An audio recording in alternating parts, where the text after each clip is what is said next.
Dialóg v pekárni. Dobrý deň. Čo chcete dnes? Dobrý deň. Môžem prosím vás dostať jeden croissant? Samozrejme. Mám čerstvé croissanty, len ich vybral. Chcete aj niečo iné? Áno, prosím vás, jedno sladké pečivo. Môže byť? Iste. Mám makovník alebo škoricový bún. Ktorý si vyberiete? Určite škoricový bún. Je veľmi voňavý. Výborne. Spolu to bude 2 eurá. Tu je. Mám aj drobné, ak potrebujete. Ďakujem, toto je úplne v poriadku. Ako sa dnes máte? Mám sa dobre, ďakujem. A vy? Ako ide váš deň? Celkom fajn, len málo času a veľa práce. Ale pečivo ma vždy poteší. To je skvelé počuť. Mnoho zákazníkov hovorí, že naše pečivo pomáha zlepšiť deň. Niečo na tom bude. Musím si kúpiť aj nejaký chlieb. Aký máte najlepší? Náš domáci chlieb je skvelý. Je čerstvý a voňavý. A je pečený len dnes. Takže ho beriem. Prosím vás, jedno celé.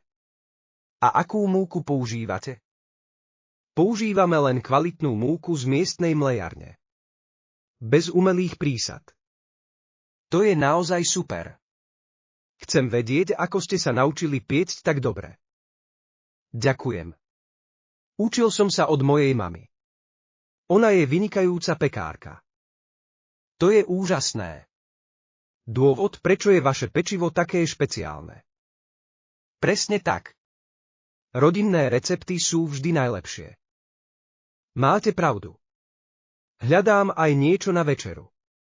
Aké sú vaše odporúčania? Môžem vám odporučiť náš slaný koláč. Je s nivou a špenátom. Je naozaj chutný. To znie skvele. Dám si aj slaný koláč. Ešte niečo ďalšie. Mám aj rôzne náplne, ak máte radi skúšať nové chute. Naozaj. Aké sú? Rada by som sa dozvedela viac. Mám špenát a syr, zemiaky s cibuľou a aj slaninu. Čo si vyberiete? Zemiakový koláč znie lákavo. Dám si ten. Super, to bude zážitok. Spolu to bude 4 eurá. Nech sa páči. Ešte niečo. Môžem si aj objednať to viac. Momentálne nám už teraz chýbajú nejaké veci. Ráno ich budeme znova piecť. Rozumiem, prídem znovu zajtra. Je to všetko pre dnes. Áno, ďakujem. Dúfam, že si to na večeri užijete. Určite. Prajem pekný deň a vidíme sa zajtra. Majte sa pekne. Teším sa na vašu návštevu.